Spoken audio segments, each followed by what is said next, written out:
السبيتش او الحديث بتاع السيد رافع ده كان 67.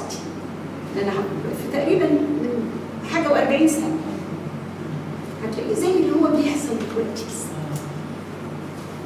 فهو كان كاتب بقى في المذكرات بتاعته، لما انا افتكرت ان ديكارت بيتكلم عن الوعي. هو كاتب من 50 سنه. فبيقول لك الوعي الفطري يبدا بحيره او مباهده فطريه ثم ينتهي بالاهتداء لحل نتيجه لفكر فطري في مجال الحياه على ما هي عليه وعلى ما عرفه هو عنه. يعني هنا التركيز على ده هنقرا هنجيب جايبه ايه من سوره قاف على الفطره السليمه. فهو هنا بيصر ان احنا عندنا فطره تلقائيه جميله كل واحد مولود بيها، بس بتفرق من واحد للتاني. واحد ربنا بيكرمه عشان يغذيها، اقدر اقول عليها ان هي النفس العليا او النفس الذكيه.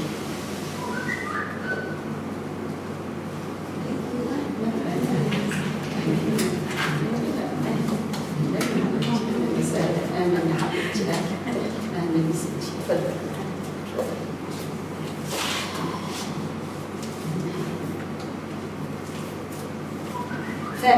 فلما نتامل في الكلمات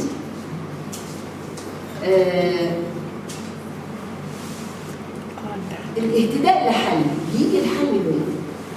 لفكر فطري. انا لو ما كنتش عندي هذا الجمال الداخلي ما حدش هيجيبني ولا اي حد ولا اكبر معلم. هو متواجد بداخلنا.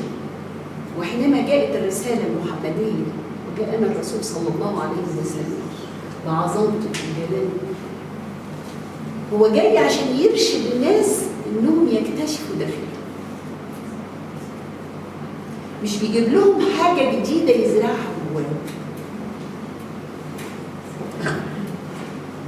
فدي للاسف زي ما انا بقول احنا عندنا اميه وجدانيه واميه انسانيه عايزين نمحوها.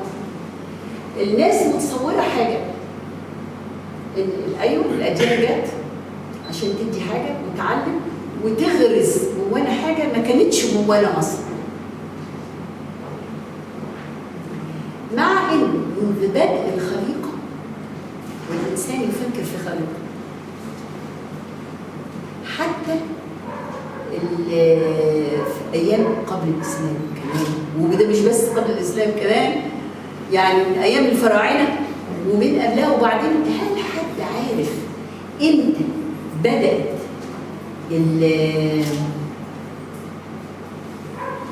حد عارف العالم ابتدى امتى؟ خالص. ولا اي اكبر علماء، حتى العلماء عشان يعرفوا امتى ابتدت الارض. ده بقى قبل الارض دي ممكن كان في ارض وقبل ارض وقبل ادم 100,000 ادم. فدي اسرار هتفضل غيبيه. وفي لما الناس بتستكشف الصالحين والعارفين اللي بيقودوا الناس انهم ايضا يكونوا عارفين وصالحين، هم نفسهم بيتكشف لهم اشياء ما يقدرش العالم العادي يستكشفها. ومع هذا يظلوا يؤمنون ان هناك غيبا لا يمكن ان نشهد. احنا بنشهد ان لا اله الا الله، احنا في مشاهد كثيره بتورينا عظمه الخالق، ولكن ما وراء هذا سيظل. ومع هذا بنستكشف في داخلنا اشياء جميله. وزي الدكتوره ماجده ما قالت احنا عندنا الكنز، في كنز. الكنز ده لا يقدر بمال. ما هو يا اما نستخرجه يا اما بندفنه في التراب. فشوف يعني الكلام هنا هو توصل لده، وهنشوف بقى توصل ازاي، لان هنشوف حتت. انا طبعا النهارده مش يعني مش تركيزي على ايام بين البشر واني عايزه اعمل له حاجه ثانيه، انا تركيزي على ان احنا بنحتفل النهارده بمولد هذا الامام وهذا الرائد يعني الجليل، اللي هو يعني كان دايما بيعلن. انا اكتشفت حاجه حلوه، بس انتوا كلكم تبقوا كده، صدقوني والله، وتعالوا انا بقول لكم عشان تطمنوا، لانه طبعا كان يعني بيحصل له نوع من الاستفزاز من التجمل والتعصب ومن التركيز على الشكل الجامد، لان هو من زمان كان بيبحث عن الحقيقه، ان هو طالب، ان هو حتى طفل كانت والدته بتحس ان هو طفل بيميل للتامل ويميل للهدوء ويميل للمعرفه. اهلا استاذ السيد، اهلا وسهلا.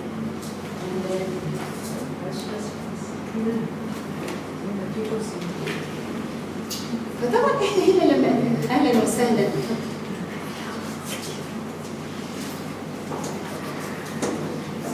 فيعني هنا انا مش عارفه عايزه اقولها اكتر من الوعي الفطري يبدا بحيره ومجاهده فطريه ثم ينتهي بالاهتداء لحل. هو بيحتاج الحل ازاي؟ نتيجه لفكر فطري. انا مش حد هيقعد يعلمني، انا يمكن يرشدني، ممكن يكون في مرشد في مجال الحياه على ما هي عليه وعلى ما عرفه هو عنها، على ما عرفه هو عنها. انا كلو، اي معلم اي رسول بيديني كلو، بيفتح لي السكه، بيسيبني بقى اتامل واتفكر يعني واجاهد، وبيبقى فيه اللي هم غير المغضوب عليهم ولا الضالين، بتبص تلاقيهم بيجدوا في هذا الكلام صدى، فبيحصل لهم تغيير داخلي بداخلهم.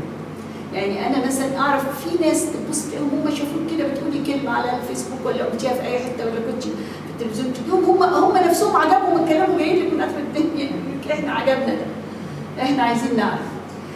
وفي ناس طبعا بالنسبه لهم ده ليس له اي دلاله، دي حاجه خاصه بيهم، هم ليهم التولز بتاعتهم، ادواتهم، وربنا بيكرم كل واحد. لكن لازم اللي بيبقى عارف حاجه او حس بحاجه يعني على قد ما يقدر يحاول يوصل. طيب انا هنا عشان بمناسبه مولده فايه حدي بس يعني نبذه من الكتاب، بس مش الكتاب كله، فانا دي حطاها في كتاب ايام بين البشر. فبنقول: حضر الضيف الحبيب اجمل مشهد لسيده فرحه بقدوم اول طفل لها جاء الى هذه الارض.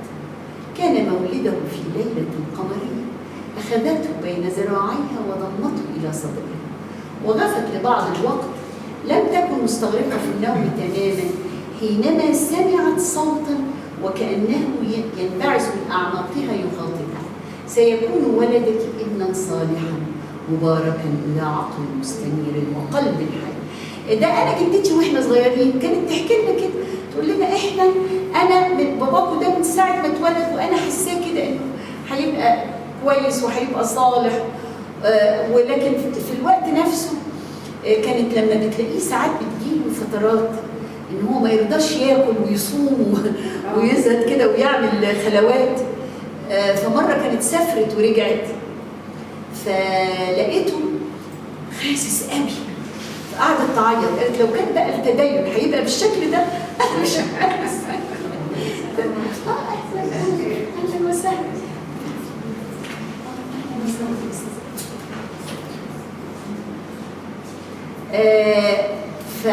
فهي كانت يعني زي التنبؤ بتاعها ان هو ابنها هيكون صالح وهيكون له شأن في هذا المجال في مجال يعني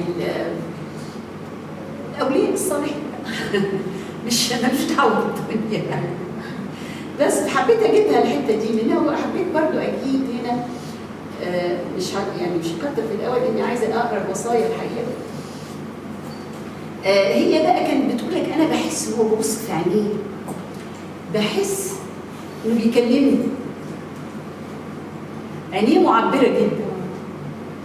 فهنا اعتادت عائشه على التخاطب مع طفلها عن طريق تبادل النظرات.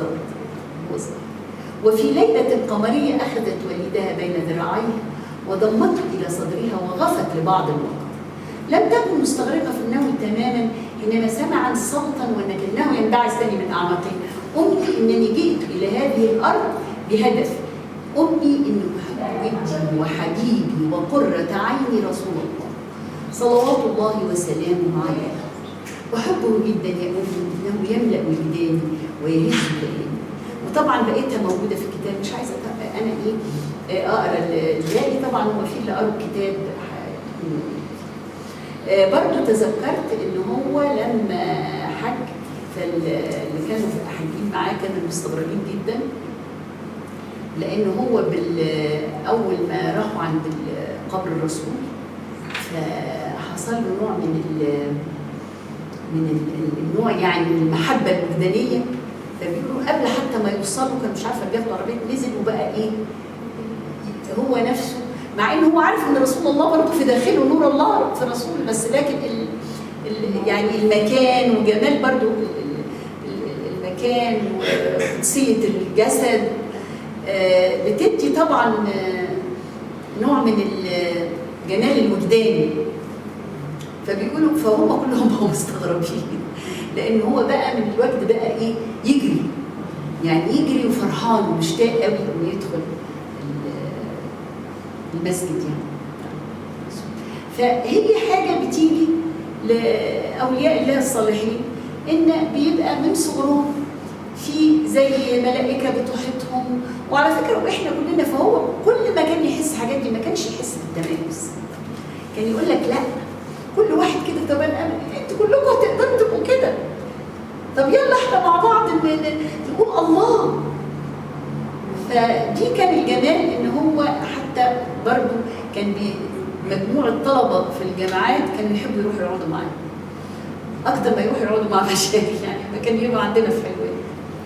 منهم واحده انا صاحبتي جوزها لغايه دلوقتي هي مخلوف من عيله مخلوف، مع انهم هم مشايخ، فكان هو دايما يقول لها انا يعني السيد رافع ده ليه فضل عليا كبير قوي، لاني انا حسيت ان انا اتحميت وانا طالب في الجامعه من حاجات كتير قوي، لانه كان يروح يقول له مثلا انا نفسي كده اروح الكباريه واتفرج على الرقصات وحاجات كده، اقول له روح انت لوحدك بعد كده هتقرف انا عايزك بس تصلي ركعتين، روح الكباريه وما ترجع من الكباريه خالص يقول لك فعلا بعد كده انا ما بقتش اروح كباريات خالص لان طبعا ففين احنا من ان الكلام اللي على طول الايه الطاعه والعمياء والتجمد والتعصب والتهديد والوعيد، ده طبعا بينفر الشباب. يا اما انا بيتعمل لهم برين موشن بطريقه ثانيه بان يبقوا متجمدين قوي، يا اما بيكرهوا، فاحنا عايزين وسطيه طبعا، فدي اللي هي اهم.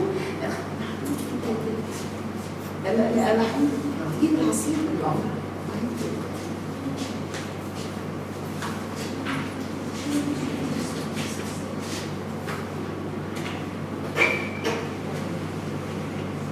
انا بقى لاني ما كنتش هقول الحته دي كانت محطوطه على النور انا مش حافظاها اللي هي اللي انت قلتيها دلوقتي الارض انشقت فانا هنا دي بقى الطبيعه وجمالها لما احنا بنبص لجمال الطبيعه ونقول الله. فبتكلم على التوحد مع الكون.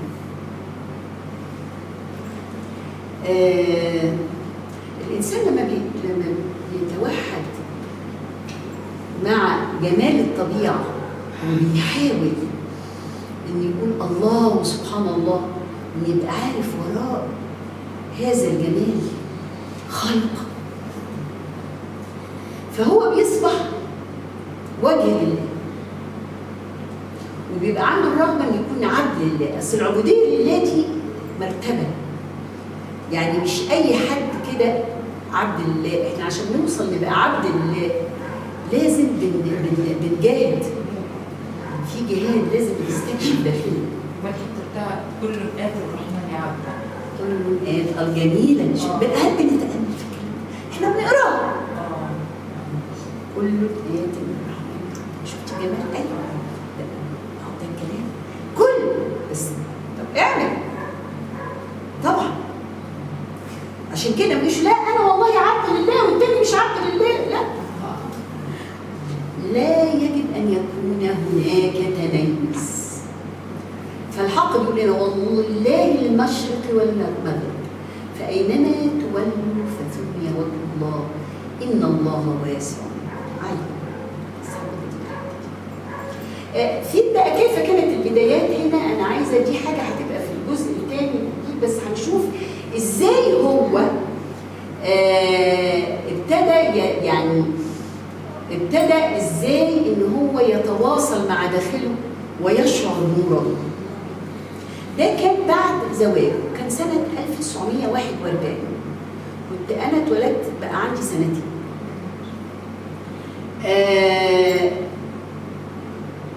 هو بقى بقول إيه، سار في طريق العلم والمعرفة، وجد نفسه مشتاقا إلى البحث عن معلم مستنير، لأن هو ابتعد مجرد زواجه وكان بيشتغل في السياسة. فبعد زواجه على طول حس بتغير وحس إن هو عايز بقى يسيب. هو قرف جدا من الدسائس وقال لك السياسه دي لعبه قذره والمظاهر ويقولوا حاجه ويبقى ورا حاجه ثانيه. ما قدرش بقى يستحمل كده. هو كان داخل في السياسه على اساس ان هو يخدم الفلاحين والفقراء والعمال، وحاسس انهم كانوا مظلومين. لا قال لك طيب انا على النحاس، لا الحكايه برضه كلها نفاق. هو طبعا احنا لغايه دلوقتي بنقول النحاس قوي بتاع، لكن هو اللي دخل في يعني خنادق السياسه فبيقول لك بيتقال كلام بيتعمل حاجه ثانيه. فقال لك انا مش هعرف اعمل لهم حاجه، فهو ساب السياسه قرف منها ولقى روحه بيتجه اتجاه ثاني. فهو كان محامي، اتوظف بقى مشي في ترتيب لغايه ما وصل مستشار بيعمل عمله في قضايا الحكومه وخلاص. لكن بقى ابتدى الوقت بتاعه كله ان هو عايز ينمي نفسه. فهنا انا اللي قلت اصبح البحث عن المعرفه هدفي، والاطلاع على كل ما كتب في المجالات الصوفيه والعلميه وسيله للتعلم. ابتدى يقرا في العلم في الساينس ويقرا في الصوفيه في الاثنين، ويهتم بقراءه طبعا والتواصل معه. هو يتواصل معه ليخرج بمفاهيم وجدها تتفق مع فطرته الدينيه التي تجد في الرسالات السماويه وسيله مقدسه للرقي المعنوي والروحي. انا مش مجرد بقراها كده عشان الشيخ فلان قال لي اقرا الصوره دي ولا عشان انا مسلم كذا، لا، هو عايز يبقى في قراءه القران يحدث نوع من الرقي المعنوي والروحي، ووجد فيه دعوه الى اعلاء الفكر وتزكيه النفس، وكان يشعر بطمأنينة. ويقول لك طيب أما أنا بتواصل مع ده أتقي الله في كل ما أقوم به من أعمال. وترك كل ما له صلة بالسياسة، ووجد أنه يستطيع أن يخدم المجتمع من خلال الدعوة إلى إنماء الإنسان بداخلنا، وعقد العزم على أن يبدأ بنفسه. طبعا لازم يبدأ بنفسه. التحول اللي هو ده وهو بيفكر في كده وبيتحول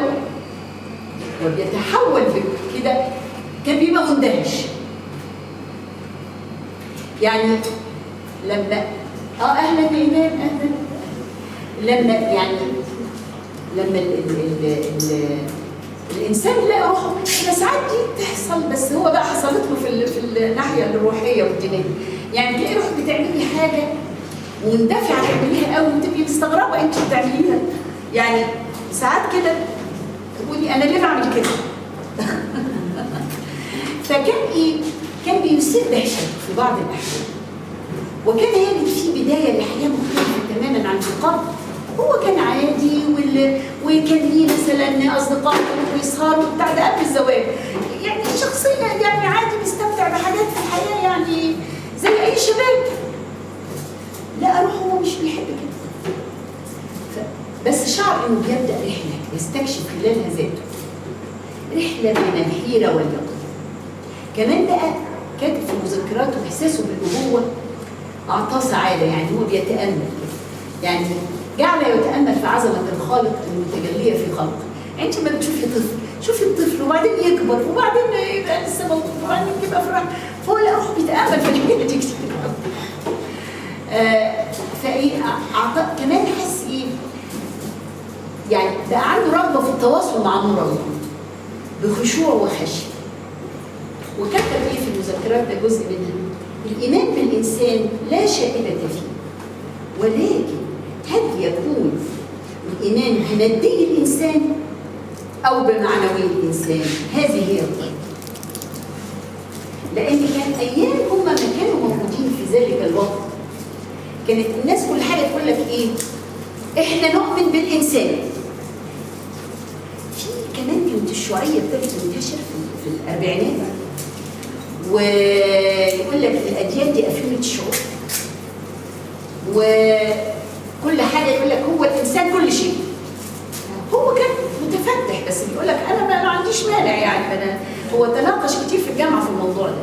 فهو بيقول لك لا، طب نقول نهتم بالانسان بس بمعنوياته، احتمال يبقى معنويات الانسان هو ده الدين.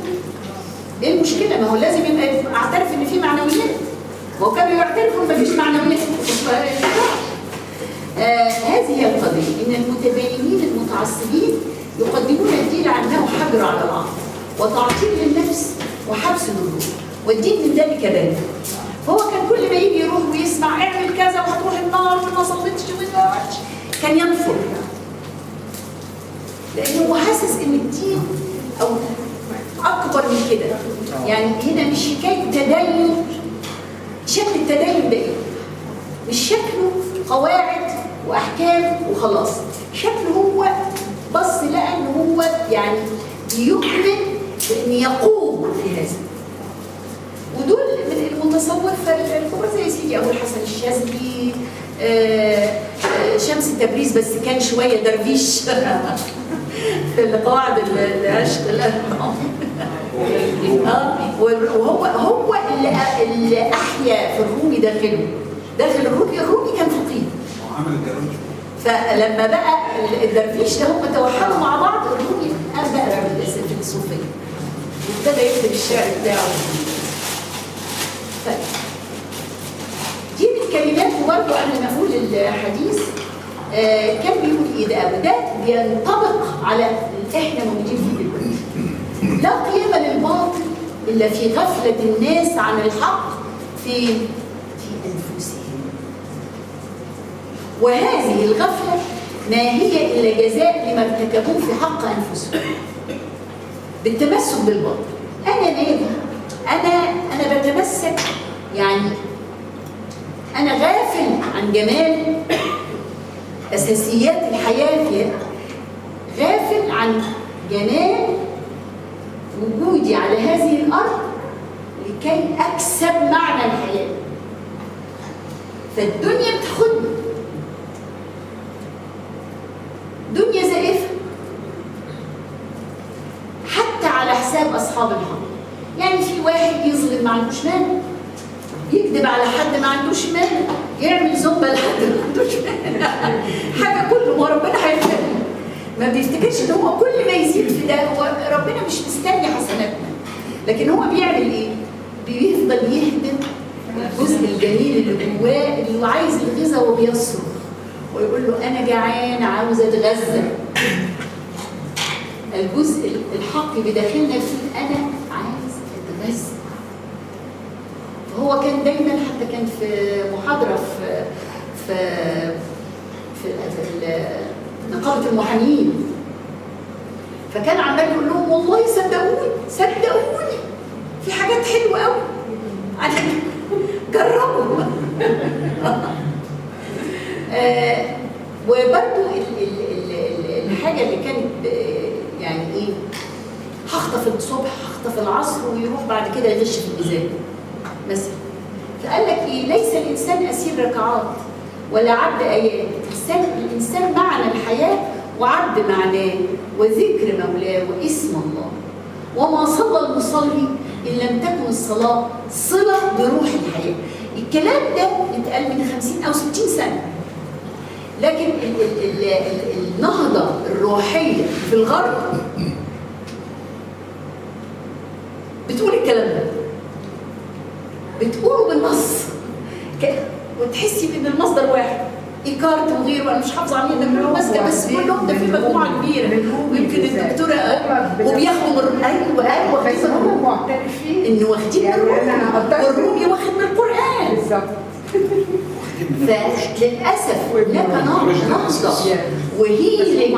هو مش هيلينج كمان مش الهيلينج كمان للجسم، هو الهيلينج فيه فعلا بيحصل هيلينج للامراض العضويه، لكن ده كمان فيه هيلينج للروح.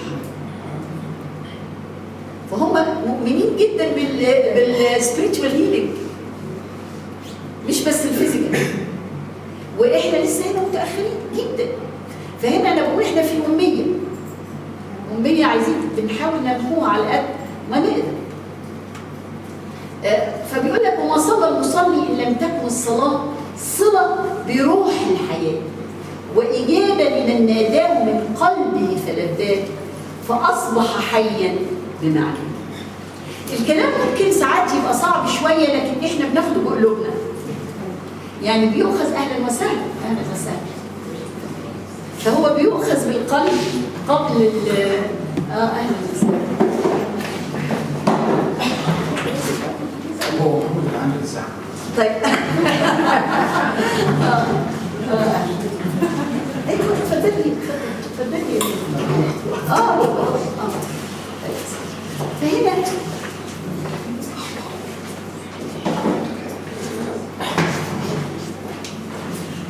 معناه هنا عايد على ايه؟ انا مش عارفه انا هو الواحد بيبقى عايز يقراها اكتر من مره. ليس الانسان اسير ركعات ولا عبد ايات. الانسان معنى الحياه، الانسان هو الحياه، هو معنى الحياه، هو خليفه الله في الارض. وعبد معناه وليه معنى مش اي كده، ما هوش الجسد ده. وذكر مولاه واسم الله، يعني الانسان بيوصل هو ليه اسم الله هو واحد. وما صلى المصلي ان لم تكن الصلاه صله بروح الحياه، روح الوجود، روح الكون، واجابه لمن ناداه من قلبه فلباه. احنا لو نادينا قلوبنا هيلبينا الله سبحانه وتعالى فاصبح حيا بمعنى. انا عشان كده هجيب صوره دلوقتي، بعض الايات من سوره قاف فيها المعاني دي. ولا دي بقى انا حاجه بتاعتي انا ما قريتها وبتامل في الحياه كده، فبلاقي ناس بيتحجر قلوبها. يا ترى ممكن نجيب كراسي من فوق؟ ممكن تجيب كراسي من فوق؟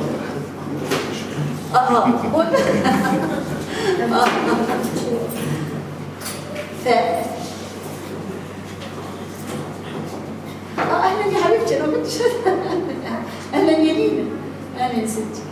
حينما يتحجر القلب وتسيطر النفس الاماره بالسوء على شخص ما، فبينطلق بقى في طريق الصلاه ومعتقد انه بذلك تحقق لنفسه السعاده المطلقه. والله يعرف يضحك على الناس وماشي كده، وهو في حقيقه الامر لن تكون هذه الا سعاده وهميه وبتقصد به الى الهوى. دي كلمات يعني انا في ناس بتبقى غافله غفله كبيره جدا سرقاهم الدنيا، ما بيفكروش ولا ثانيه في وجودهم وفي معنى حياتهم. فده هم بيقتلوا نفسهم فعلا. كان برضه بيتكلم على التفاعل مع الحياه، فكان دايما يعني ايه، لازم تكون المعرفه هدف. يعني المعرفه دي لازم تكون هدف. فشوف احنا دي يا ريت بننميها في الصغيرين، ويمكن اللي بتعمله دلوقتي الاستاذه عايشه انها مع الصغيرين بتنمي بداخلهم حب المعرفه بطريقه طبعا. ولذلك لما بيعملوا دورات لاولياء الامور عشان يوروهم ازاي يشجعوا اولادهم على انه يحبوا يبقوا يعرفوا ويتعلموا، ما يبقاش العلم كده حاجه ثقيله زي ما اولادنا دلوقتي لا عايزين يتعلموا ولا عايزين يقروا ولا يعني واخدهم الجيمز ولو ان فيهم برضه هم عندهم ذكاء جميل بس يستغل صح، لان التكنولوجي دبل ايدجد ويبن طبعا يعني كده او كده، فهي يعني هي ما نقدرش نقول عليها وحشه بس خلت الناس تكره تمسك الكتاب وتقرا. الكتاب مهم فلازم يتعمل بالانس، لازم يبقى فيه بالانس. وكمان العمل، حب العمل. انا بعرف شباب صغيرين جدا تبقى الواحده مثلا ما كملتش 40 سنه تقول لك لا انا بقى خلاص زهقت من الشغل وعايزه اقعد في البيت، وتبقى صغيره اقول لهم لا انا عجوزه بقى يعني ابقى مستغربه تقول لك لا هقعد اطبخ واروح اقعد في النادي واشتغل تريكوج. يعني دي ظاهره يعني هي براحتها طبعا مفيش مشكله، لكن هي بتبقى ظاهره مش حلوه لان لازم انا العمل بيدي حاجه الكالتشر او حتى طب ما انا طب انت الله طب اولادك كبروا ودخلوا الجامعه بتاع طب انت هتعملي ممكن الام برضه تغرس في اولادها فلازم هي تبقى عندها معرفه. يعني مثلا تقول انا هقعد بس لازم هقرا كتير وهتناقش معاهم وهنروح وهنعمل. فهو اعمال العقل مهم قوي. وان تكون المحبه ممتزجه بالعمل ممكن نفقده مهمه قوي، ومن غير المحبه مش هينجح عمل مهما كان اللي بيعمل هذا العمل ساينتست فيه ودي الليدرشيب. محبه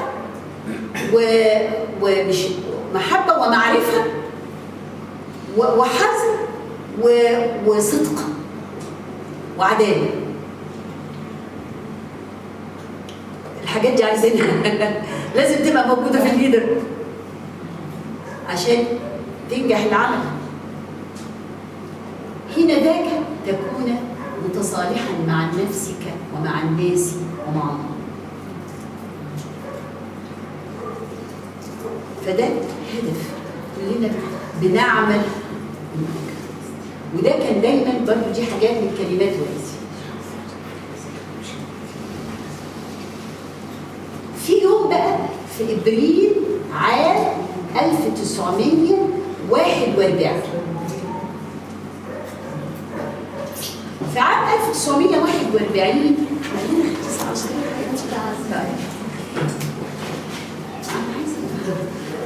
مش عارفه انا كان بيطلع وهيبقى مش عايزه محمود يجيب الحاجات واحنا بنتلاقي. طيب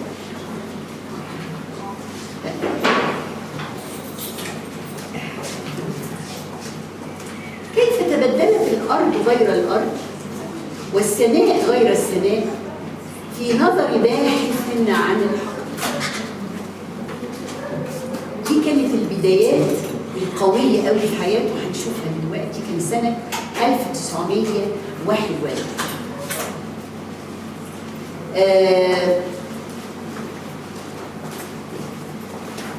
هنا بيوصف موقف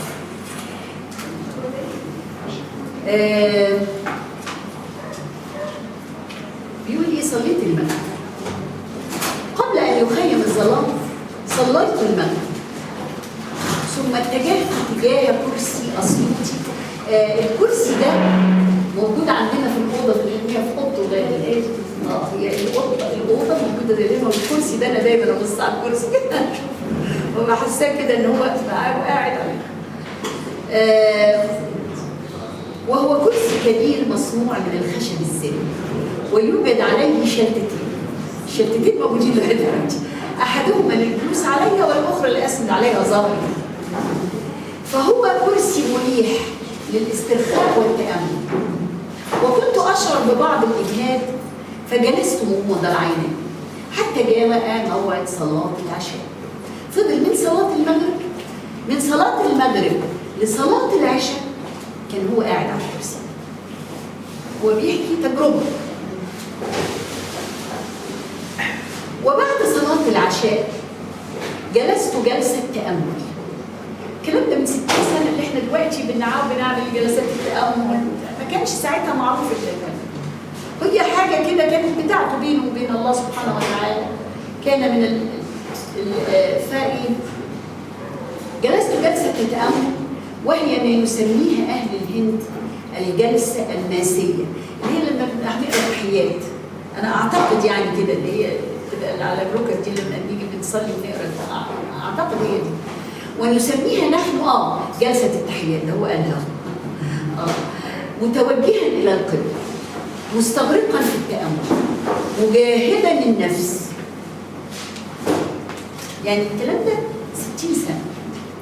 75 سنة 1941 حضرتك الحساب يبقى بالظبط سنة 41 مجاهدا النفس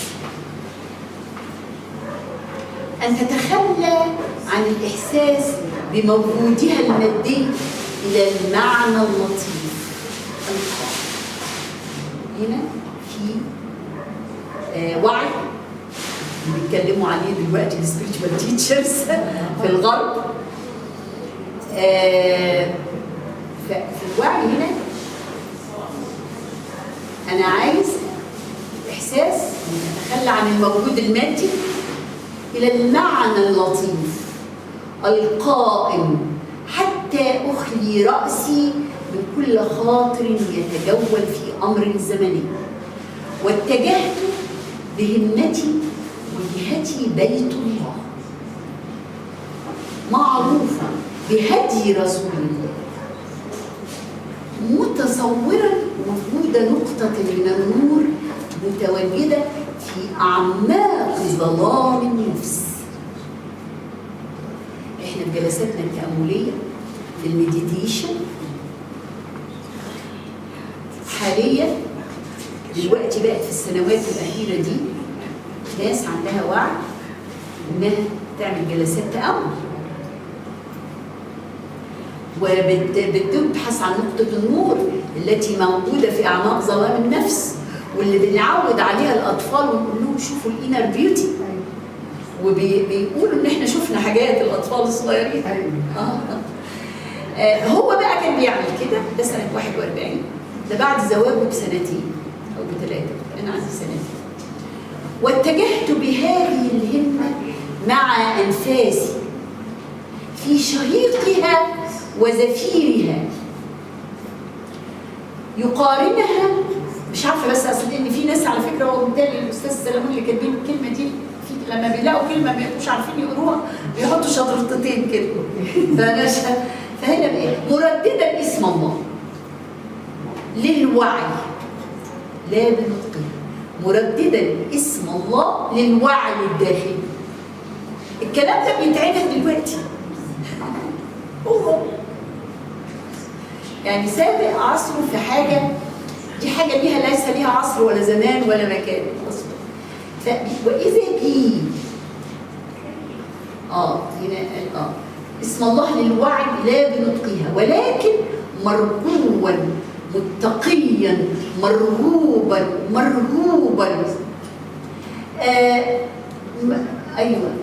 فتيسرت في الإحساس حركة الأنفاس منطلقة ميسرة غير متعسرة أو ثقيلة، بل طيبة سعيدة فياضة بالسكينة على نفسي وعلى كل.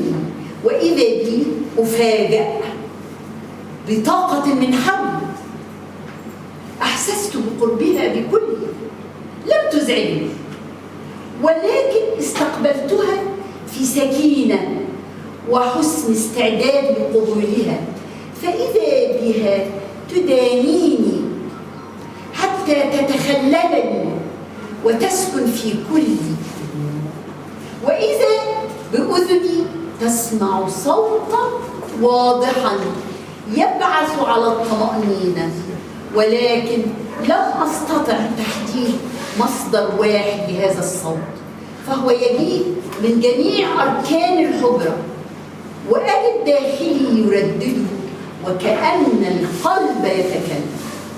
إنه لفظ الجلالة الله بالطاقه، مش عارف الاسم، ممكن طالع من داخله جاي من بره مش عارف، هو سامع الصوت وسامع الصدى بتاعه في داخله.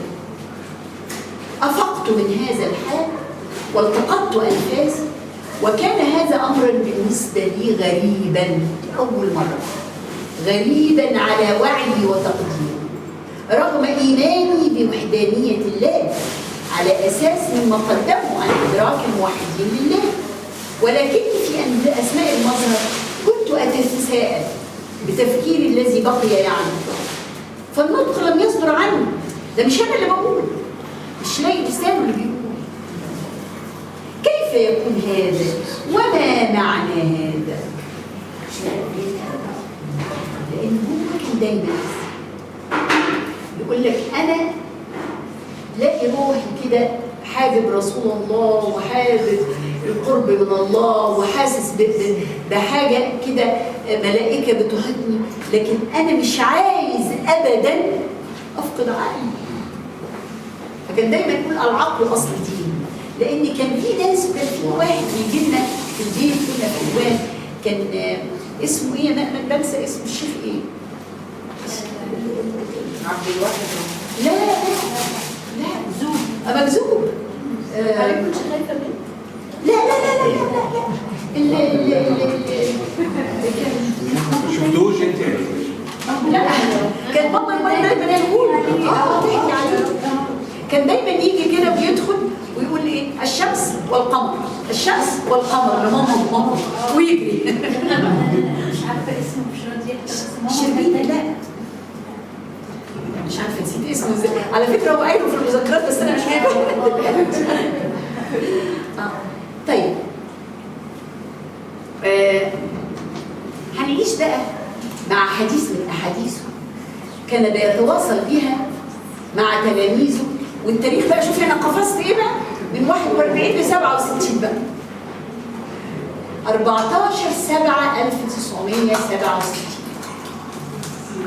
قال إلى الوصايا العشر المتفتحة بجديد والمتقبلة لمزيد.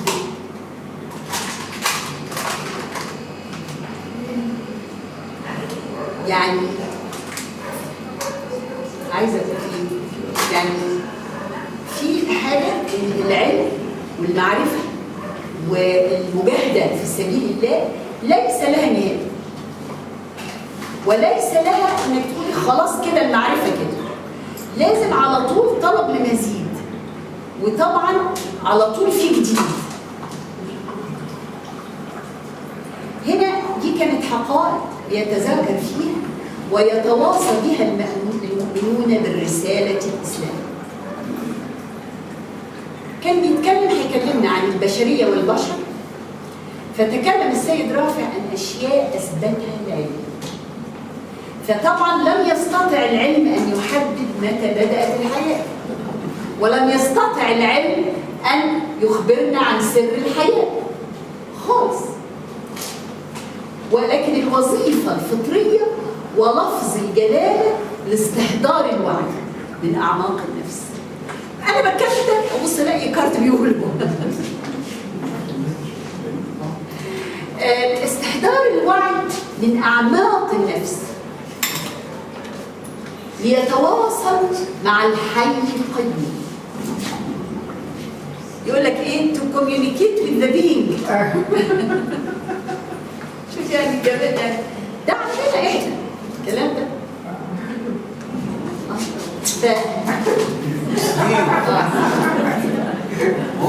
انا قلت محمود هو عامل ازاي؟ هو اللي عامل. اتكلم كمان في الوصايا دي عن العبد والمعبود وكيف يكون التواصل. فهو بيكرر، انا عملت تمهيد للكلام بتاعه بس هو محددهم في ال10 وصايا دي، فاحنا هنقولهم دلوقتي عشان ادي برضه مجال للمناقشه. ايه الحق المقصود؟ احنا دايما حتى في الاناشيد بتاعتنا المقصود وجه الله. فاحنا ايه المقصود بتاعنا في الحياه؟ مقصودي ان ابقى وزير ولا رئيس وزاره ولا مدير ولا انا ايه المقصود بتاعي في الحياه؟ مقصودي ايه؟ مقصودي اني احيا، مقصودي وجه الله، مقصودي رضا الله، مقصودي احساسي بالله سبحانه وتعالى، مقصودي بالطمأنينة اللي تجيلي ان هناك حياة ممتدة. ده المقصود. الوصية الثانية بقى بيقول ايه؟ التفكر في، لا دي على فكرة الأولانية كان فيها حاجة مهمة قوي، هي طبعا في الكتاب بس أنا مش هقراها، أنا لخصت وطلعتها. بيتكلم عن البشرية، ودي برضو هل العلم قال لنا؟ العلم قال لنا حاجة مهمة قوي، لا يمكن أن يخلق شيء من العدم. يعني هو هنا توصل بجهوده وبقراءاته وبتأملاته في القرآن وفي الصوفية وفي كده إنه لنا أصول. فقال لك البشرية نحن هنا الظل والحقيقة هي في عالم الروح. فلما اتكلم على البشرية دي كانت في الأولانية بس. أنا اتكلم على البشر والبشرية بس أنا عايزة أقولها بس فهنا أنت لك أصول، ولذلك إحنا عندنا بناخدها كده يا أيتها النفس المطمئنة ارجعي إلى ربك راضية مرضية. هنا الرجوع إن أنا لي أصل روحي، أنا هنا ظل. تواجد الحق في عالم لا نهائي.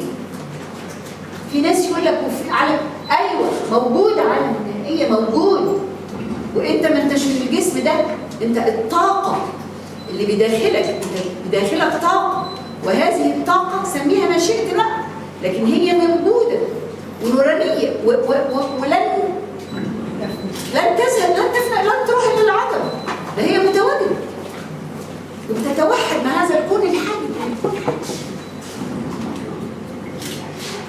فهنا لما اتكلم عن البشر والبشريه هو توصل لهذه الفكره ان نحن ظلال على الارض وحقيقتنا في عالم الروح. دي الوصيه الاولى.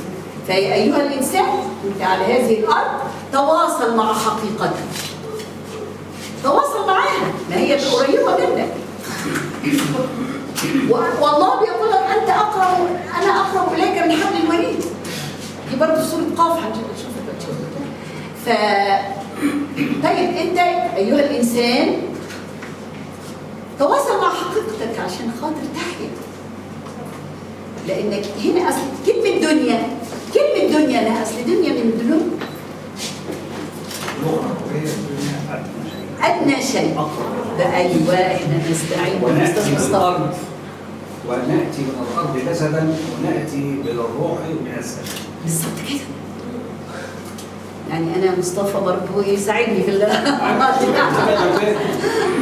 فدي حاجه موجوده فعلا. فانت لا انت اكبر من كده، انت خليفه الله على الارض، والله بيقول لك انت خليفتي على الارض.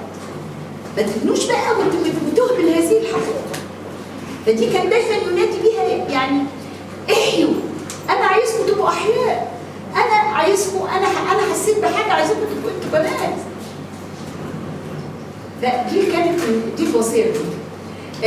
وبعدين كملتها الوصيه الثانيه، لان اتكلم عن الباطن والظاهر وكيف يلتقيان، وهما برضه اللي بيتكلم عليها السبيريتشوال تيتشرز، اني انا الظاهر ده اللي هو الحاجه الماديه، لكن عندي باطني، الباطن علي ان اتواصل معاه.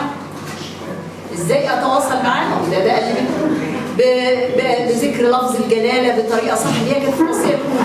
انا ما سبتها في الاول، ما ركزتش، لانه بيقول لك كيف تتعامل مع لفظ الجلاله؟ كيف تقول الله؟ لان الله دي بتطلع من هنا. انت لما تيجي تقول الله ما تلاقيش تطلع من هنا، بتطلع من داخلك. فتعامل بقى مع هذا اللفظ، احكي بقى، اقعد اذكر بقى، قول الله، تذكر الله. فده عشان باطنك يلتقي مع ظاهرك. هذا جهاد مستمر إلى ما لا نهاية، ونعيش من خلاله بهجة الحياة. بكل آلامها ومسراتها. قائم الباطن المقابل لظاهره، ده جزء من كلامه. الباطن بيقوم يعني لازم يبقى فيه بيقولوا ايه في الانجليزي، على فكره انا الدكتوره ماجده بس انا كبيره في السن. انا كنت كبيره جدا يعني، كنت ولادي كبار وهي كانت شابه صغيره بس متخرجه بقى واخده الدكتوراه بدري، فكانت استاذتي في الجامعه الامريكيه عشان ما اكبرها كده انا اكبر بس انا كنت كبيره دي يعني انا وكانت بقى لسه صغننه كده وانا ست كبيره. لا بس وكنت انا وعيشه كنا بنحبها جدا، ما كناش نعرفها بس كنا بنحب الكلاس بتاعها. فكانت بتدي الترجمه الفوريه. الحقيقه مش انت بس يا كادي وانا كمان. ما كنت في الجامعه الامريكيه بس. درست لك الدكتوره بدر؟ لا. في دكتوره ثانيه في ذكرى. درست من معايا. بس ما اعتقدش زي الدكتوره بدر. لا الله يخليك، دي اكبر حاجه يا جماعه. دي ما هنسجلها ده يعني ما شاء الله جميله ما شاء الله. المودستي مع العلم. جميل. التواضع جميل مع العلم. مش ممكن والله. كل ما زاد العلم بيزيد التواضع بالظبط. فهنا دي الوصيه الثانيه، الالتقاء مع باطننا، وهو النفس الذكيه، النفس العليا، النفس الجميله المطمئنه، ونفس وما سواها فألهمها فجورها وتقواها. قد أفلح من زكاها وقد خاب. ده السياق ده عندنا في القرآن بتاعنا الجميل، كلام الحق سبحانه وتعالى. الوصية الثالثة بقى قال لك حينما يستطيع أكبر عدد في هذا الكون أن يتحد مع نفسه الواعية ستنصلح البشرية. وهو بقى كان بيقول لك لأن كان بيبقى في كل عصر في فساد. قال لك بقى تنصلح البشرية بعد أن وصلت في عصرنا هذا اللي هو عصرهم بقى ساعتها إلى أقصى درجات العنف والصراع الفكري والمادي. الدايره. فكر مفيش، فكر كله منحصر في حاجات مادية، ومفيش معنويات،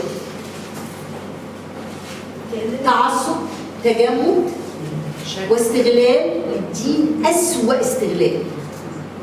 هي جاهلية ولكن يعني نوع ما هو دي لا فيها لو سمحت كأنها في كلمات محطوطه هنا حضرتك في التعريف بتاعها، في فيجن، الفيجن احنا بندور عليها ما بنلاقيهاش. خلي حضرتك الناس اللي هم ذو رقي في التقوى والصلاح والفلسفه الدينيه وصلتهم الى مرحله من درجه من الدرجات، يعني بتبقى فيها نوع ايه، ربنا بيديها لبعض الناس المؤمنين. حضرتك يعني كلمه، انا اسف يا دكتور حنان. اتفضل كلمه المعرفه. هو النهارده ما بنقولش واحد يتعلم، نقول المعرفه. غير العلم. كل اوروبا ما بتتكلمش غير على كلمه المعرفه. العلم ده علم، ده حاجه بسيطه، ده حاجه بسيطه، لكن المعرفه ده سكيل واسع كبير انت تتحرك من جوه. هو النهارده المفروض نعلم النشء على المعرفه، مش نعلمه حاجه صغيره كده بتاعت التسابق بتاع التعريف. ما هي دي المشكله. اتكلم عن الوعي الجمعي. احنا في هذا العصر اتكلم عن الوعي الجمعي. الجواب الجمعي. تخيلي يا دكتوره محمد امتى بقى؟ بالظبط 75 سنه. ايوه يعني 75 سنه كلهم بالظبط. فبيقول لك لا يقوم سلام ولا صلاح للبشريه ما لم تقم وتتخلق وتتمثل في خلقها ونظمها بما هو قائم لباطنها في عالمه من خلق ونظم. هو كلامه صعب شويه بس جميل تقدر تستوعبه، يعني بتستوعب الجمال. هو كلام شارح ما تقدريش تشرحه، هو شارح نفسه، هو بناخده بقلبنا يعني ما لم تقم وتتخلق. تتخلق هنا ايه؟ وتتمثل في خلقها دي البشريه. يكون قائم في تخلق هنا خلوق، انسان خلوق. انا بقى هاخد فرصه الدكتوره مالكه موجوده اقول لها هل هنا التخلق قريب قوي من كلمه ترانسفورميشن بالانجلش؟ ان الواحد يوصل للترانسفورميشن. ليه؟ ترانسفورميشن. ايوه تخلق او تحول. ايوه بس هم بيغرفوا مننا الحاجات دي. هم غرفينها مننا اهو، غرفينها من السيد رافع. يعني السبريتشوال تيتشرز في بره هم دلوقتي بيقولوا ده واحنا بنبقى مبهورين بيهم. وهو الكلام ما كانش كل واحد، والناس اللي كانت هي بتاخده معاه منه بقلبها بيحبوه، بيقعدوا معاه فاهمين مش فاهمين، هم بتوصل لهم طاقه بيبقوا مبسوطين وبيحصل لهم ترانسفورميشن. كلام عن الطاقه حضرتك في كلام صحيح علميا. علم الطاقه ده علم لوحده. ايوه متكامل بالظبط. في شرق اسيا، ويعني انا اتفاجئت دلوقتي اوروبا بتتعلم من شرق اسيا. يعني اتفاجئت بحاجه كان في التلفزيون، لان في هي الخوف من حاجه، في ناس بتستغل علم الطاقه بيبقوا زائفين او بيستغلوه ماديا ويستغلوا الناس. بس احنا عندنا اطباء بيبقوا برضه زائفين يعني. بقى هو بالظبط. في طبيب كويس. وفي طبيب يبقى هل يمنعني ان انا امنع انتشار علم الطاقه؟ ما نمنعوش. فكري هو المادي. اول حاجه لقيت في التلفزيون بيقول لها ايه؟ انا شفت. لا مفيش حاجه طاقه. الطاقه دي مفيش. هتغرفيها في جردل. الطاقه بلاش كلام على الطاقه ولا كلام فاضي. لا دكتور طبعا. في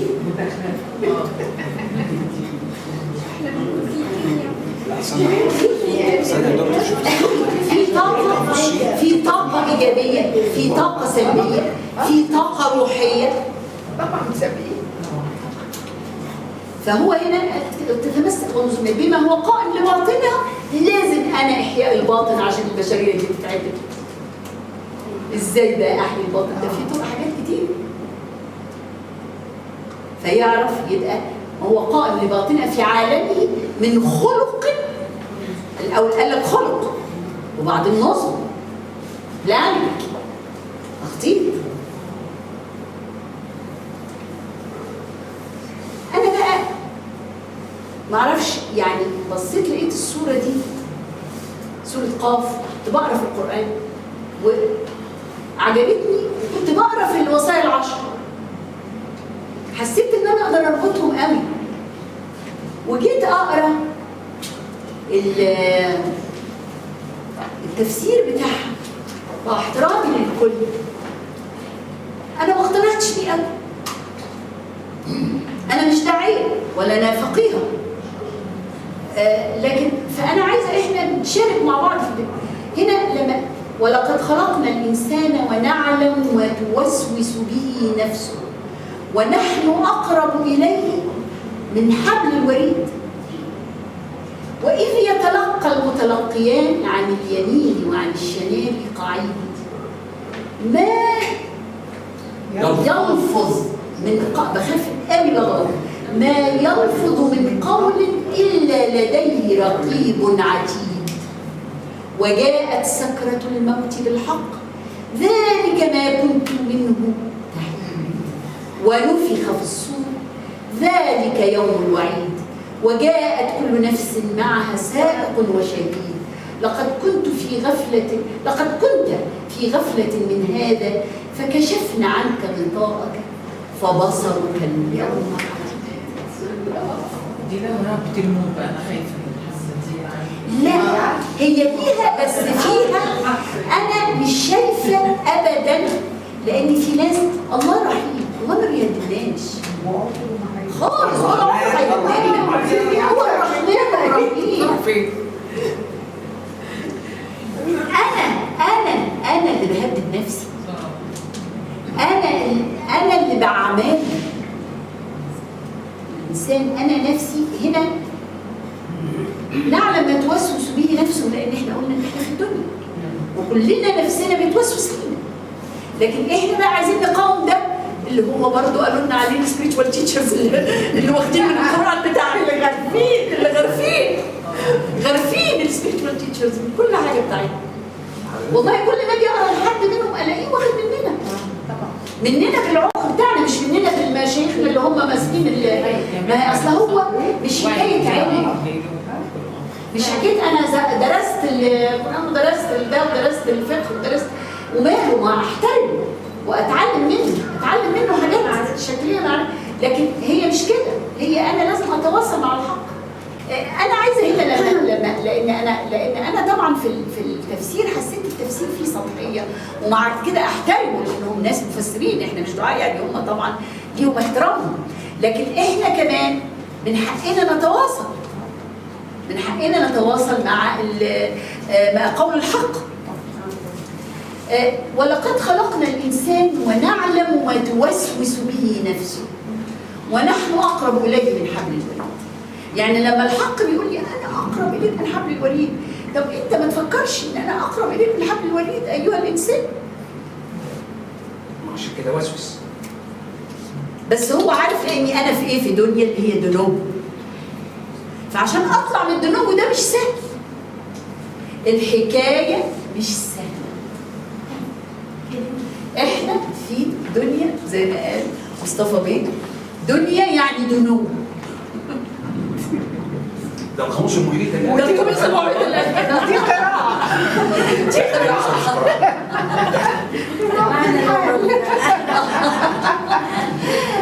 فطبعا يعني ونحن اقرب اليه من حبل الوريد. لما السيد رافع قرأ الايه دي تفاعل معاه وتواصل مع مثلا، يعني انا مش بقول دي بالذات لان في القران حاجات كتير، فبتفاعله وباستحضار الوعي الداخلي جواه توصل لاشياء قال لك لا ده الله اقرب اليك من حبل الوريد. فانت حسه بقى، ما هو معاك، هو بيقول لك حبل الوريد ده حاجه اللي واصل للقلب واصل طالع من القلب، واصل للقلب. شفتي واصل للقلب، شفتي كده هي بيخاطب العاطفه بالظبط كده، واللي هو الوجدان العضويه، لا والعضويه يعني والله العضوي والروحاني. نعم يا هدى، يعني العضوي والروحاني. يقول لك هو دايما يتكلم برضه السيد رافع على جانبي الحياه، شقي الحياه، المادي والمعنوي او الروحي. فهنا وبعدين إذ يتلقى المتلقيان يعني اليمين وعن الشمال. قاعدة أنا لما أجي أتكلم أنا بخاف أتكلم، بس أنا ممكن أخدها بما what's beyond the lines. يعني من جمال وعظمة، تشوف من قد إيه الرسول صلى الله عليه وسلم لما جاله الوحي ومن الحق في حاجات إحنا الأدباء بياخدوها منها، هو بيقرب لك المعنى، فقال لك في متلقيان عن اليمين وعن الشمال. إذ يتلقى المتلقيان لأن بيكتبوا حاجات هنا بقى مش ماسك قلم وماسك ورقه يعني احنا ما ناخدهاش حرفيا. فهنا في ملك على الشمال وملك على اليمين، وانا شفت التفسير دي ما كده ماشي، بس هنا يعني الله سبحانه وتعالى الحق عايز يقول لنا انما اعمالكم ترد اليكم وانما هي اعمالكم هي كل شيء. دي اللي هتبقى حاضره، مش همسك مين اللي قاعد ومين اللي قال ومين اللي عمل، انا هنا هو بيقربها لي الحق سبحانه وتعالى. بس في ملائكة حارسة، ما طبعا لكل إنسان، لكل إنسان، ده معروف. وما يلفظ من قول إلا لديه رقيب عتيد وكفى بنفسك اليوم عليك حسيبا. مش بقى في فعلا حد كده واقف بقى كله انت في رقيب، انت نفسك عليك، انت واقف في النفس اللوامه وفي النفس الذكيه وفي النفس السفلى. وجاءت سكرة الموت بالحق ذلك ما كنت منه تحيد. فهنا في موتوا قبل ان تموتوا. فانت لما كنت بتحيد عن الحق، ولذلك في اعرف حد برضه ما اعرفش مين كان ايه، وكان ملحد ومش مؤمن حاجه خالص، وبعدين مش عارفه قال وقع الموت بتاعه ده في حياه تانيه. انت اكتشفت دلوقتي وانت بتموت. كان غافلا كويس انه اكتشف. ما في خلاص خلاص بس الله تواب. ما دي كرة بقى. لا ده ماشي هو بيموت ما هو لسه فيه بس مات. يمكن دي عشان ربنا بيحبه بقى هيتفتح له حاجه، هيتفتح له حاجه، لان في حد ما يتفتحلوش فده زكي حد معين. زكي نجيب مراته قالت لما راح يعمل عمره شاف الكعبه راح معيط. لما رجع كتب الفلسفه الدينيه كلها بالكامل.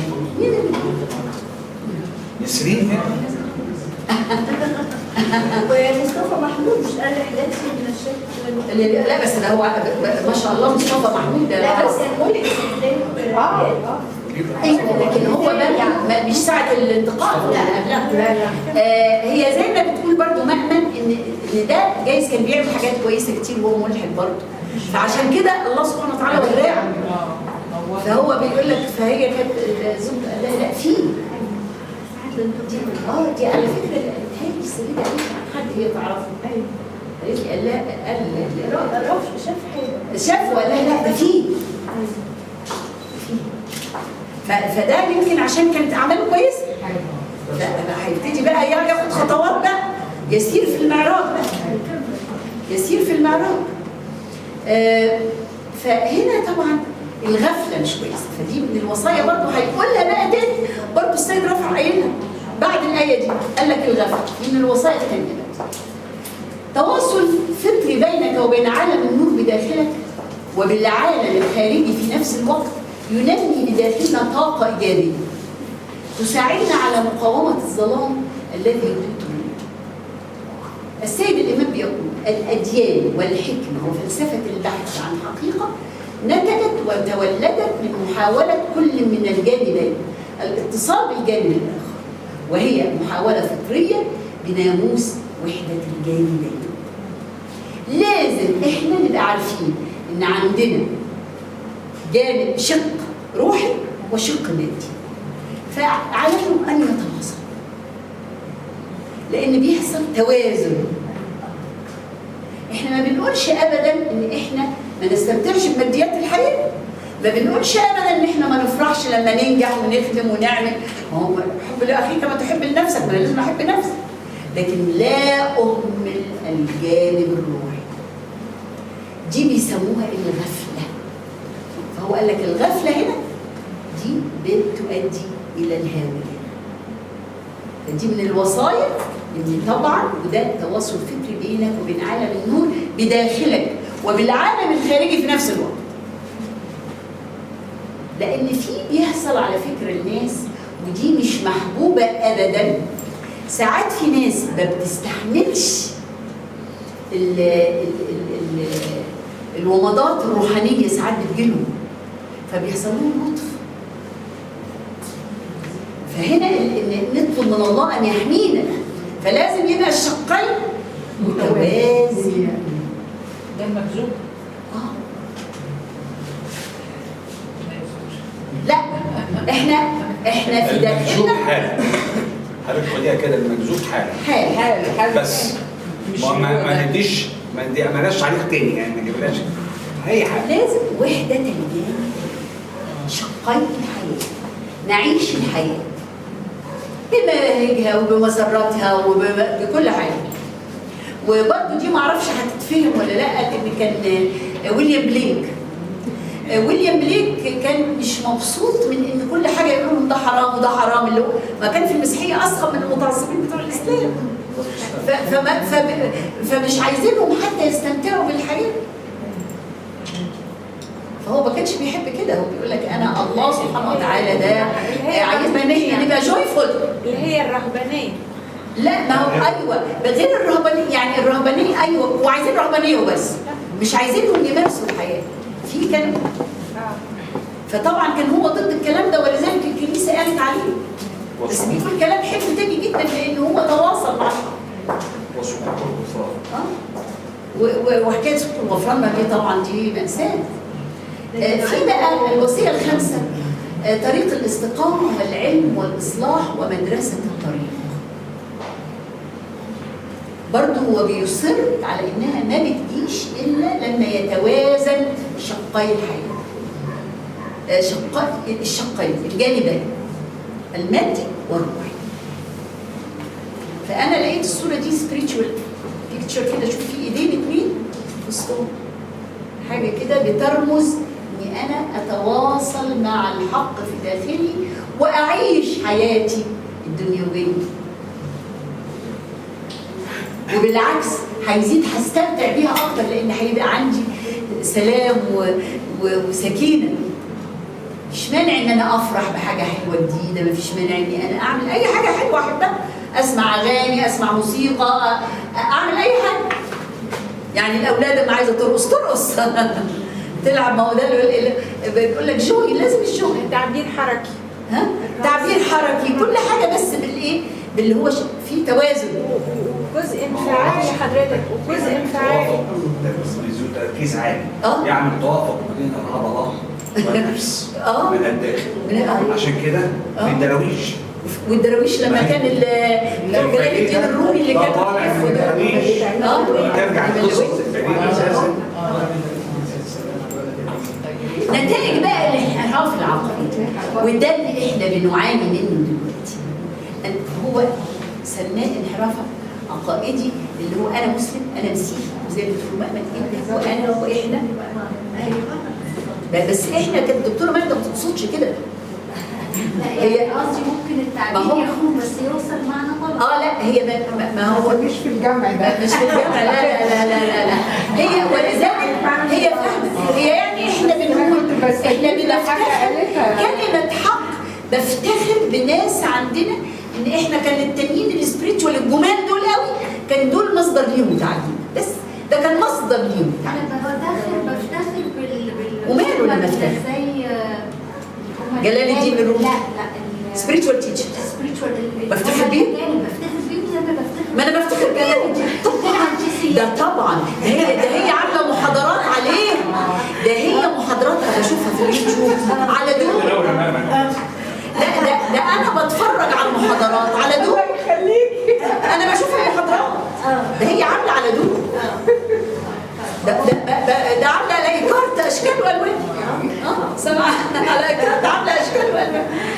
فهنا الانحراف العقائدي هو اللي عامل لنا المشاكل دلوقتي. انت مسيحي، انا مسلم، انت مش عارفه ايه، انت ايه، انا احسن منك، انا متدين اكتر منك، انا بعرف اكتر منك، انا بعرف احسن منك، انا توصلت للحقيقه.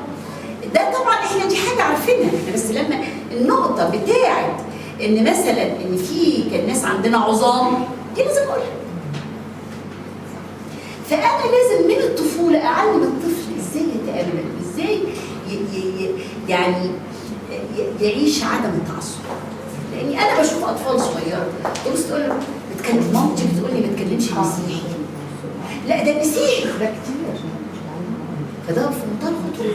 ابني جاي يعيط وهو صغير بيقول له طيب ليه؟ قال لي قاعدين جنب مسيحه. شفت هنا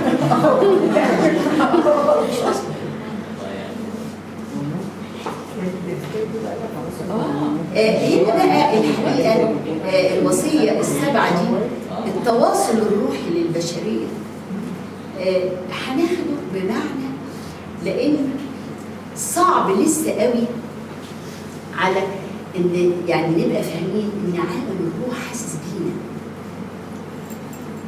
وان دلوقتي اصبحت كتير قوي في اللي هي الوساطه اليقظه، يعني العاديه، الوعي اللي هو انك انت بتحسي مثلا اللي هو الاصل اللي انا بقول لك اتعرف عليه، انك انت بتحسي. وده على فكره مش بتقولي مثلا ايه اعمل استخاره وبعدين الاقي حاجه جت او حاجه قالت لي او حاجه، يعني هو كان بيشجع باستمرار تنميه الحس الوجداني والحقي، ان ما نقولش دي خيال، ده خزعبلات، ده مش عارف، انا ماليش دعوه بحد. في بيستغلوا الكلام ده بس لازم ابقى فاهم ان في تواصل بيني وبين عالم اللي هي المعيه حضرتك، المعيه اللي تحسي انك مش لوحدك. ايوه تحسي انك مش لوحدك. صح، وان في حد واخد باله منك بيحذرك. ممكن معية الله، معية الله، كل الكلام ده جميل. فاحنا هنا بنتجاهل المريض يعني. ده مهم قوي. انا على فكره في 3 وصايا تانيين بس هم تكمله لده، يعني برضو اللي هي إسراء، يعني تثبيت وتفعيل ان دول ما حطيتهمش على الباوربوينت اللي هو الوعي يمكن اللي هو 9 و10 هي ازاي تتعرف على جانبك الروحي بتواصلك معاه. ده بيعملها في الوصيه التاسعه برضه بيكمل السبعه والثامنه يعني وان الانسان شقين لازم عنده الجزء المعنوي والجزء المادي فبيتوازنوا مع بعض. والغفله اخر واحده العشره بيقول لك اعوذ بالله من الغفله. اخر واحده قال لك الغفله، والغفله حينما يكون يضع الله في طريق شخص يبقى عايز يعني يتكلم معاك او يقول لك حاجه او يفهمك عن حاجه انت بتعملها غلط ويبقى في غفله واستهون بيه واستهزأ بيه، فده بيقول لك طبعا شيء يبقى هو بيدي نفسي الى الهوى. لازم ابقى مؤمن بان بتجيلي رسائل من السماء عن طريق اشخاص عن طريق ناس، لكن اني انا لا اسيب ده، لا ده مش لازم وتاخدني الحياه الى درجه اني اغفل عن ذكر الله او عن اني انا هنا ده الحياه الوقتيه واني انا هنا الظل وحقيقتي في عالم الروح. دي كان دايما بيصر عليها، يمكن هو قالها هنا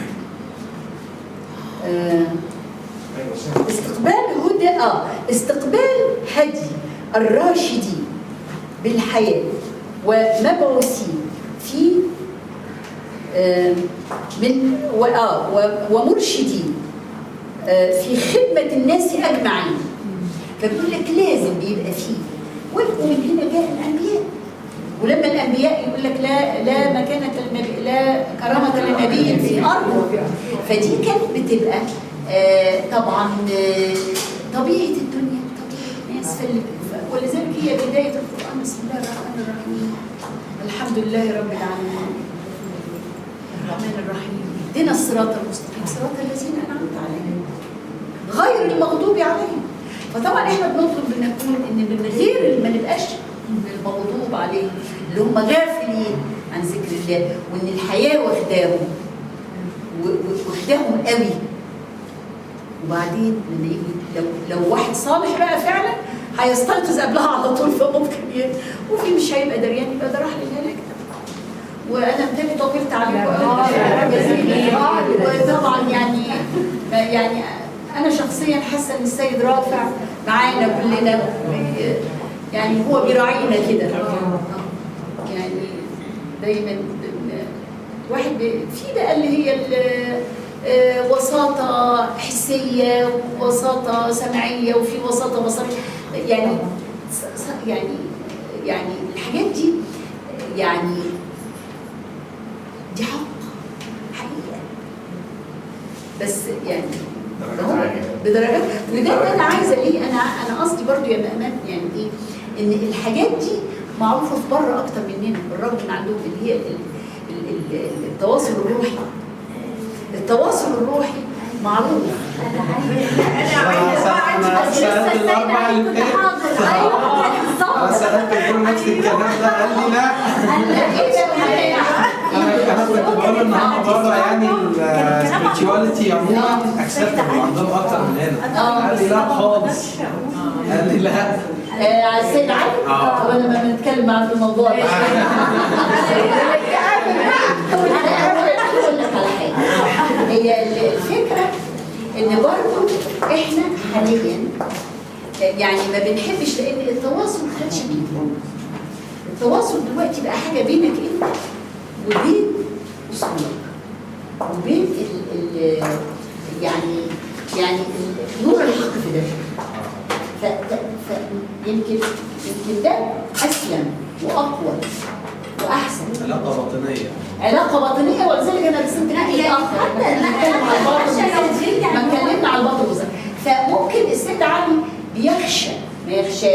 لا هو بيتكلم إن عن ممكن واقع، تتفهم. هو بيتكلم عن واقع ان احنا ما نقدرش نقول أنا في ناس لا يعني هو مثلا بيتكلم عن واقع مش بيخشى شيء، هو بيتكلم عن واقع بيقول لا برضه حتى السيد سيلفربرج لما كان في الدوائر في انجلترا كانت الدوائر قليله جدا وكان كثير جدا مش عارف، ولغايه دلوقتي في دوائر برضه بره محدش يعرفها، لكن كون ان في ناس بقى زي ايكارت وزي غيره وزي غيره ده موضوع تاني، هم بيتكلموا عن وعيهم هم بيتكلموا عن تواصلهم، الاتصال الروحي عن تواصلهم هم لكن الاتصال الروحي بيقول دايما بيبقى في ضيقه في دوائر ضيقه في دوائر سواء هنا في مصر او بره.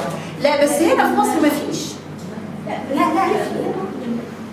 في اصل احنا ما نقدرش في وبعدين اصل بيجوا من الهند في كمان لا في نقطه كمان احنا بنقول حضرتك نروح الصين لا في نقطه مهمه جدا احنا بنقول فيه ولا مش فيه على اساس ايه عملنا دراسه اجتماعيه احطنا لا يعني من حياتنا لا احنا حياتنا مش محيطه بمصر كلها، مش محيطه بالعالم العربي كله.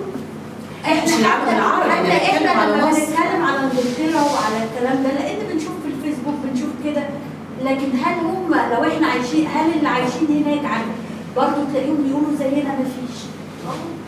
ممكن يعني احنا ما نعرفش، دي حاجه ما نقدرش. لا بس يعني انا سمعت عشان الناس بتيجي من بره يقولوا احنا ايوه ما هو برضه الناس بتسافر من عندنا ويقول لهم ده في دايره بيظهروا على الوش بس ما هو في ناس برضه مصريين بيسافروا بره يقول لهم ده في دايره في الحلميه وفي دايره وفي كذا يعني قصدي يعني ما نحكمش، احنا ما نعرفش خلاص احنا ما نقدرش وشيء يعني منكم نستفيد، شيء لا هيقللنا ولا هينقصنا، بس الحاجه الوحيده اللي هي بلاش نقارن كمان المقارنه بلاش مقارنه. واذا كنت انا فخوره بايجارك مش معنى كده او غيره اللي زيه مش معنى كده ان احنا ما عندناش زيه، واذا كنت فخوره بالرومي والكلام ده مش معنى كده ان هم ما عندهمش زيه. اللي مين؟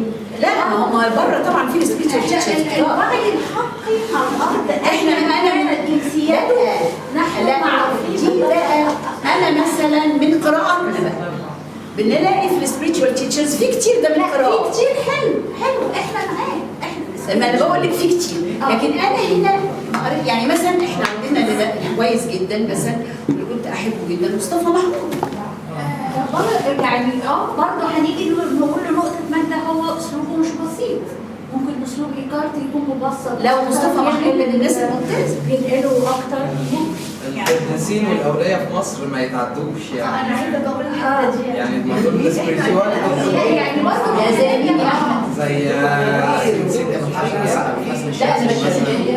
معاصرين معاصرين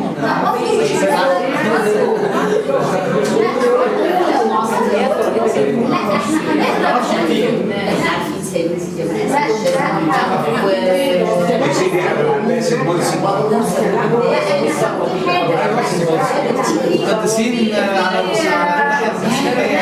ما هو لسه احنا كنا بنتكلم مهما ان احنا ان ايكارت وغيره واخدين من اللي عندنا، هو في ناس احنا بقول كتير من عندنا ناس هم واخدين، وانا قبل كده يمكن قلت ان الوعي دول مصدر حش واحد، هو الوعي ولو هنقرا مرة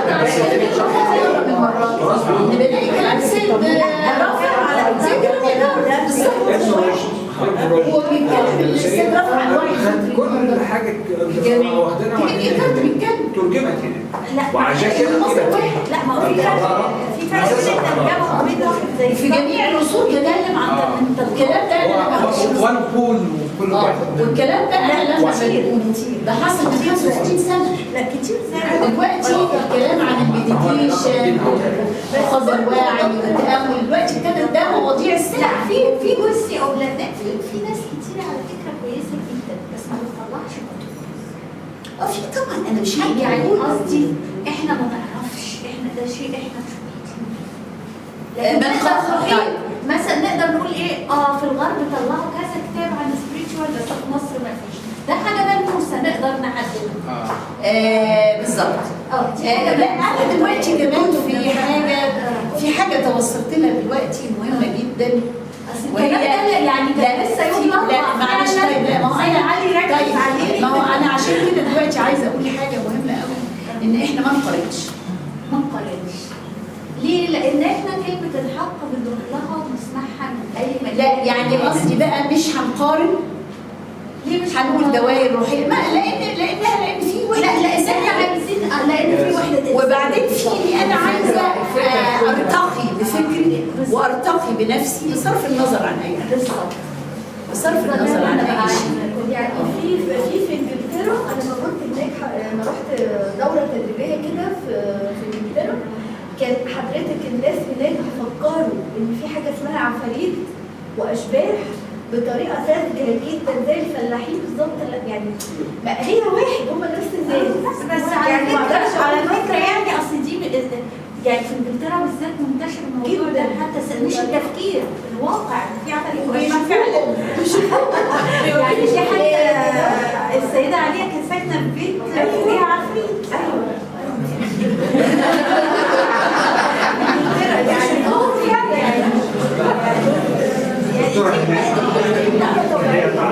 لا انا كان نفسي ادي فرصه بس لاي حد يتكلم، عشان في ناس يمكن عايزه تقول حاجه. ايوه اتفضل حضرتك. بالنسبه للوصيه الثالثه، ايوه الآية، أنا شايف إن هي دي بتمثل كيان إنساني ورحلة هيك الإنسان يحققها هنا قبل ما ينتقل. بالظبط صح. ومرة واثنين وثلاثة على مستويات متعددة. جميل صح. والشاهد وكل دي ده بالظبط مكونات الشخصية الإنسانية. بالظبط. مش هرجع اقارن بقى، لان محدش بيعمل كده.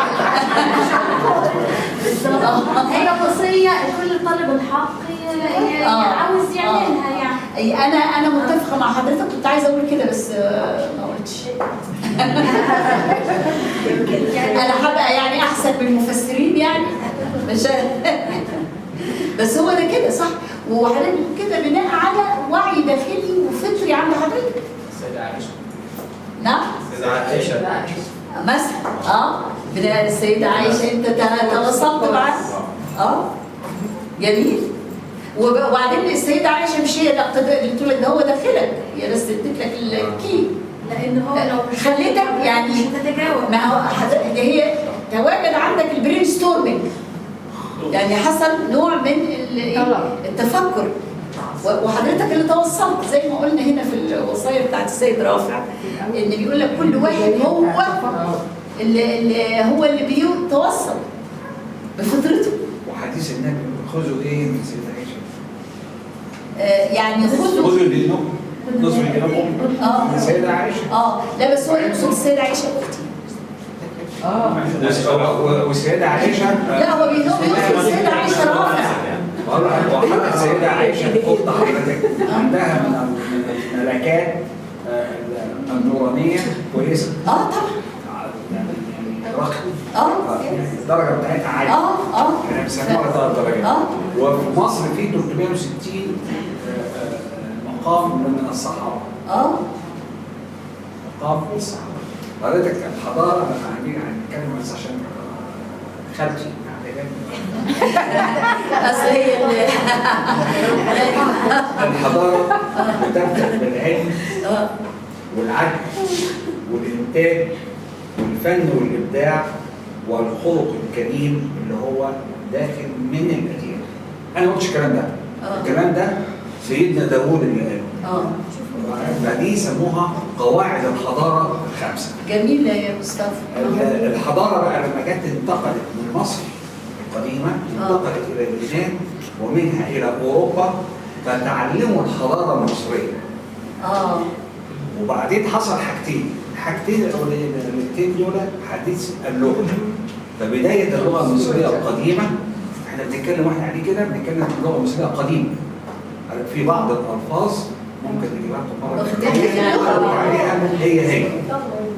اللغة دي انتقلت مع الأشوريين والفينيقيين وابتدت تتعمل الألفابيتا. وفي اللغة العربية بداية الأبجد هاوس اللي هو بيسموها الألفابيتا اوجت هاوس فيها لفظ. الالفابيتا انتقلت الى اوروبا، فبالتالي لما حصل ابن رشد في القرن ال 13 14 واخذوا كتب اليونانيين لانه كان بيقرا الفلسفه بتاعتهم، فنصبوا له ان هو كافر، لكن هو خد الكتب بتاعتهم وهم خدوا الكتب بتاعته.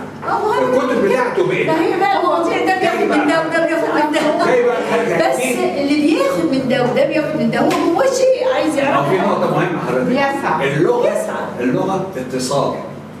فانا لما بعرف انجليزي، الراجل الانجليزي يقول لي انت مثقف انك انت بتعرف لغه وبتعرف لغه ثانيه. انا هرجع تاني الى الموضوع الاساسي اللي انا كنت عاوز اتكلم فيه، ان الدين اليهودي لو انت قريت التوراه او العهد القديم هو له 10 الواح موجوده، فيهم 3 اتكسروا. فلما جت كتب في حاجات مكتوبه وموجوده في مدافن اليهود هنا في مصر واخذوا منها حقيقه، لكن اليهود عملوا ايه؟ غيروا فيها، ومن ضمن الحاجات الحساسه في التغيير فيها الربا. لو 70% فايده ما تبقاش ربا، 71 تبقى ربا. يعني هم غيروا الماديات. احنا بالماديات بقى وهنركز على الماديات. بعد كده الدين المسيحي. الدين المسيحي اللي نزل اللي كتبوه مين؟ الحواريين. فالحواريين لما كتبوه وصل الى امريكا الجنوبيه وتغيرت فيه بعض الاصفار موجوده في كتب معينه بمواعيد معينه، بحيث انهم يسمحوا بحاجات ماديه معينه، منها اللي هو وصلوا ما وصلوا اليه في عهود الظلام بتاعه الناس المسيحيين اللي هم كانوا يقولوا صك الغفران كده. الحاجات دي ما دي الخطوره بتاعه التركيز على الشكل والماديات. هنا حضرتك يعني احنا هنا الاستاذ محمد عباس قال لنا حاجات قيمه جدا، مصطفى بيقول لنا حاجات حلوه. الدين الاسلامي نزل بعدين. وإن له حافظون، مفيش حد يلعب فيه. مفيش حد يلعب فيه، ما يقدرش حد يلعب فيه. بالظبط. لكن هنا النقطة في إقامة الدين. لحظة، إقامة الدين، ما هو إعجاز القرآن في التفسير. ما هو إحنا دلوقتي اللي حصل إن فعلا ما تلعبش فيه، بس إعجاز القرآن ركز على الشكل خالص. حضرتك إعجاز القرآن في تفسيره. بس عايز تقول بس برضه حاجة نقرا الفاتحة بس بالمناسبة. ده لازم ده لازم. نقرا الفاتحة.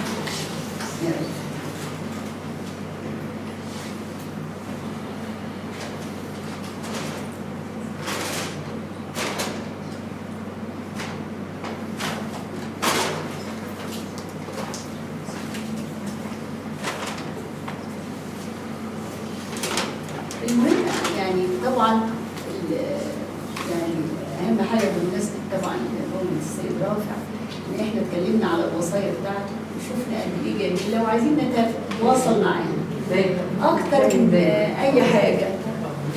يعني لو كنت انا مثلا دخلت في مقارنه وبتاع، انا كده جات لي رساله ان بلاش ما ندخلش في مقارنه. كلمه الحق واحده. كلمه الحق واحده. واهم حاجه ان احنا نحيي نتفاعل مع باطن الظاهر مع الباطن، الوعي الفطري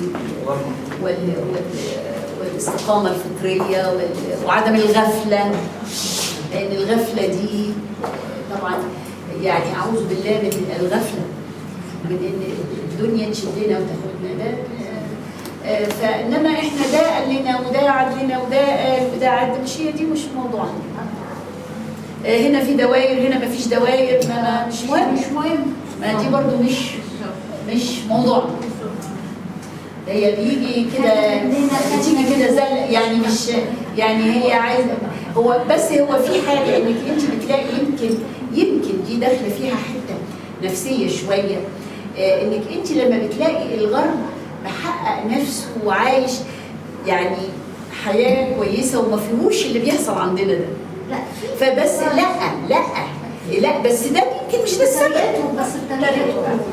لا يعني انا احنا لو احنا ورا كلمه الحق لو لقيناها الغرب ضدها، يعني احنا كلمه احنا كجماعه كجزء احنا كلمه الحق احنا وراها.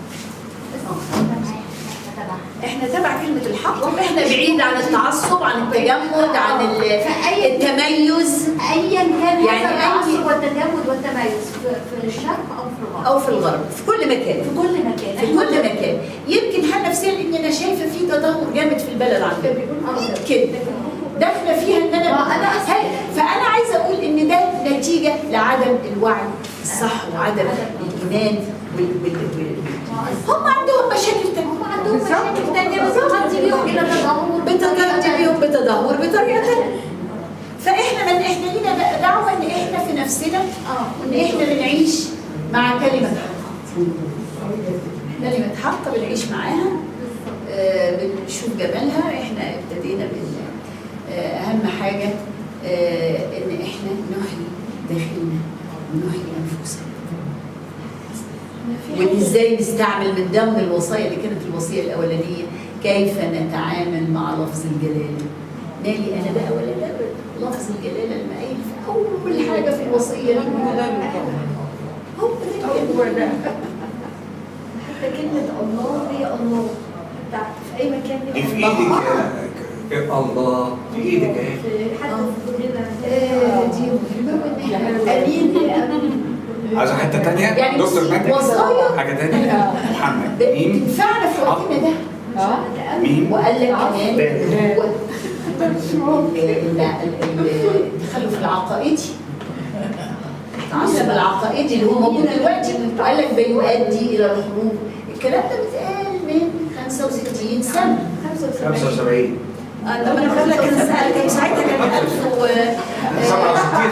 67 45 وبعدين كان 1941 41 دي 75 ده 75 اما كان بيتكلم على الوعي الفكري. دايما البشر هم البشر. ما هو حضرتك في حاجة الأمثال الإنجليزي. طب حد مقتنع بال احنا ظل على احنا ظلال ودي كمان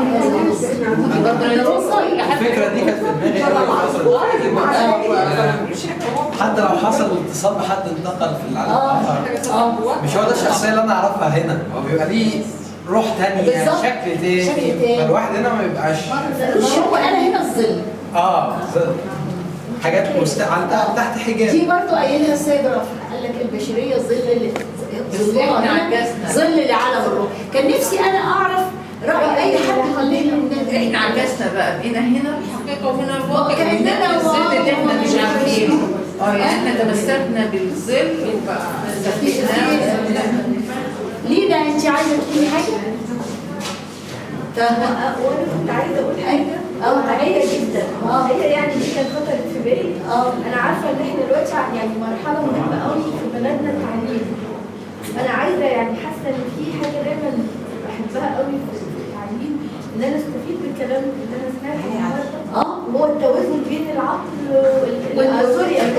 الروح لازم التعليم بتاعنا فعلا وان لازم الاطفال من صغرهم، يعني احنا في الاطفال لازم يعني انا حبيت ان نعمل الكاركتر بيلدينج ده للاطفال. الحضاره ده مهم جدا. يعني متشكرين جدا لحسن الانسان.